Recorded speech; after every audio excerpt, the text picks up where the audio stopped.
la deuxième vague, elle est inévitable ou pas? Parce qu'on parle beaucoup de la deuxième vague. Je pense que, alors, on s'est beaucoup trompé et j'aimerais dire que, vous savez, désormais, on a 4 mois d'expérience sur un virus globalement. C'est-à-dire que même les plus grands experts, même les plus grands scientifiques n'ont 4 mois de recul sur un nouveau virus. Et Raison pour si laquelle René on nous s'est regarde trompé. aujourd'hui, même le professeur Raoult, hein.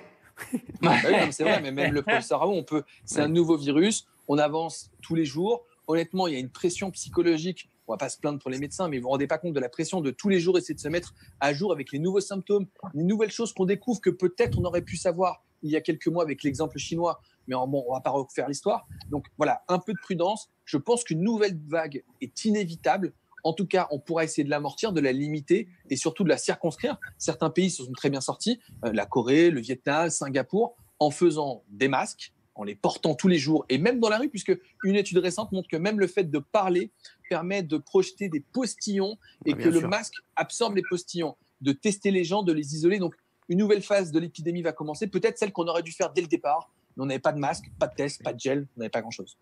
Bah, très bien. Alors, juste, il y a un truc qui est sorti, il y a un président, il y a Marc qui nous dit, le président malgache, donc le président de Madagascar, affirme avoir trouvé le remède contre le coronavirus, une tisane à base d'artémisia et d'autres plantes. Qu'en pensez-vous? Alors, l'artémisia, c'est une plante qu'on peut utiliser notamment dans le paludisme, en fait.